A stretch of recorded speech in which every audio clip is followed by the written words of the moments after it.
gentleman gave me a book yesterday, his book. And it's a big book, so I told him I was going to read it. So I started reading it. And his name is Daniel Wagner. He co-authored it with Ben Cataneo. And I want to read a part of his book here, something quite interesting. The title of his book, by the way, is Decision Making in the Polycrisis Era. So he's writing this for politicians, leaders of nations, leaders of institutions, and so on, who have to make a lot of decisions in a world that's facing multiple crises. And he and his co-author are trying to prefer some kind of solutions. But here's what I want to read to you. And it's on his page 223. The impacts of poverty is just one of the subjects he wrote on here.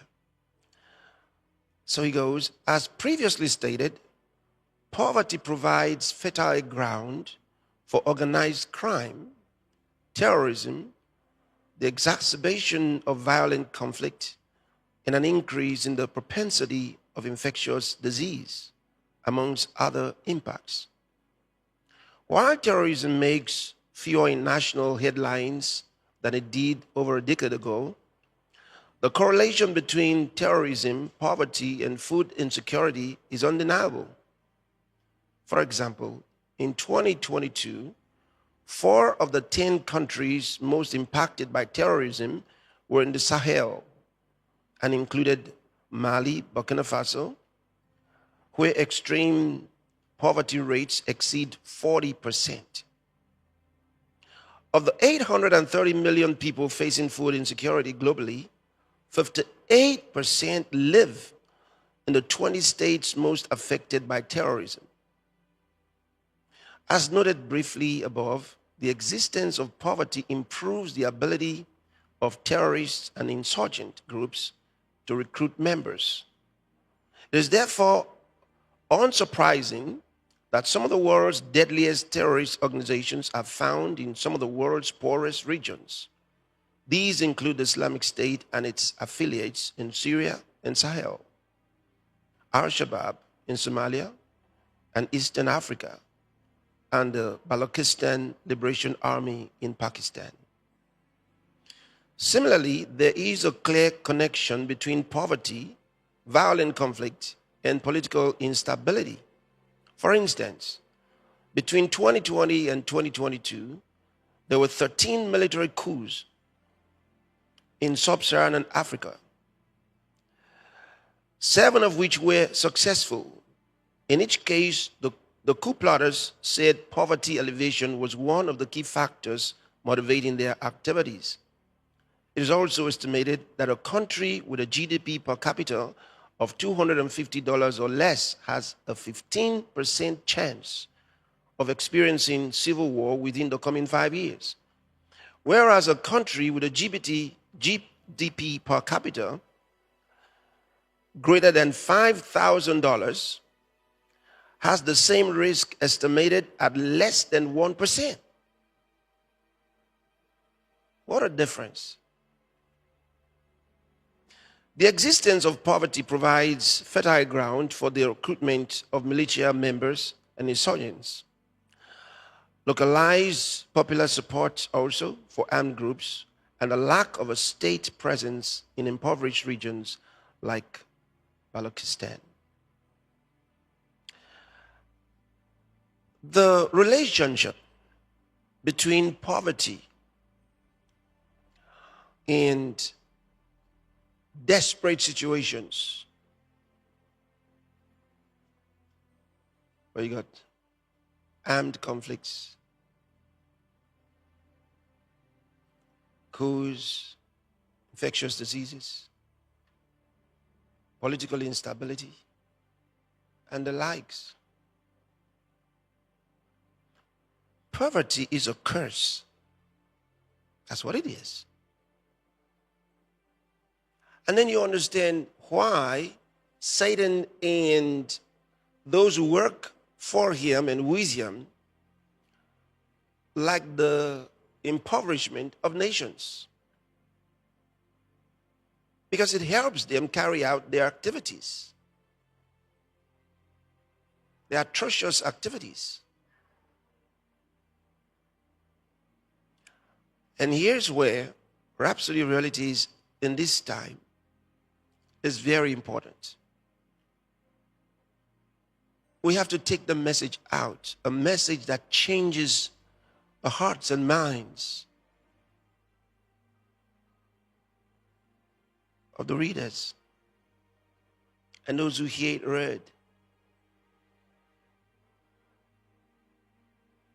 Without changing their hearts, you can't give them what they really need. Poverty can never be cured by handouts of food or money. You cure it from the heart. You cure it from the mind. The mental state of the individual matters.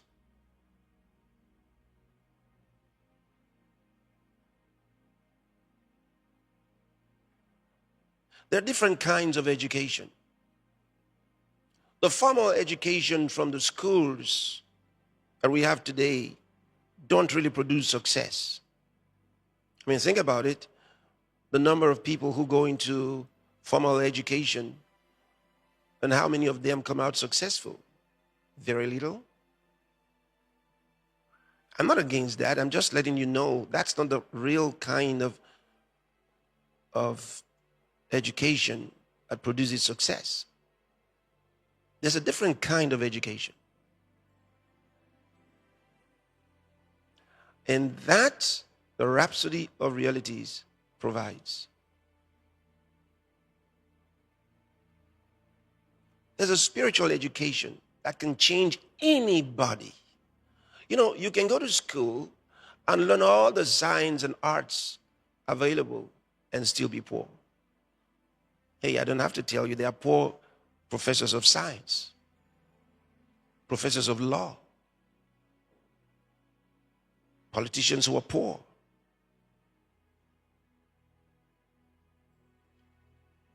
We can pick any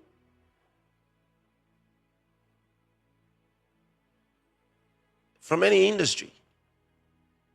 Lots of business people are poor. Doesn't matter where you pick them from. There are people who have worked for the United Nations and are poor, for the WHO and are poor today. Poverty is a spirit. And it gets worse in situations where they are really ignorant.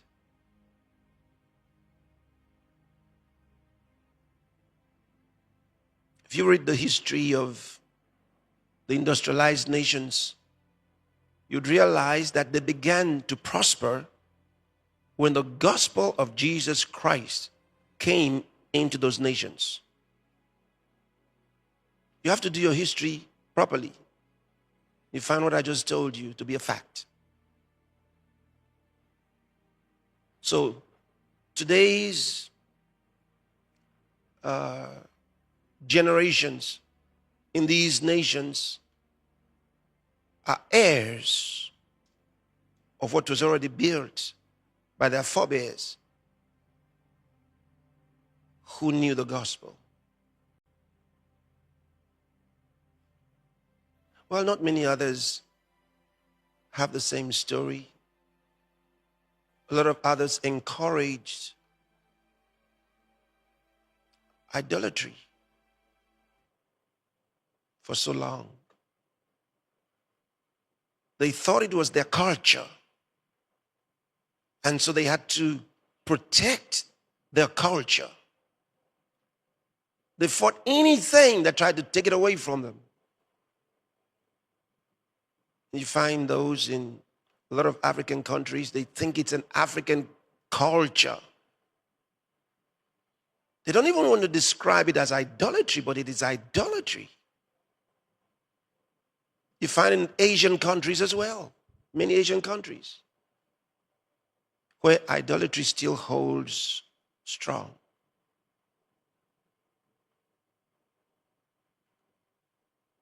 But we have an opportunity right now to bring the gospel in their language. Think about it, in their language.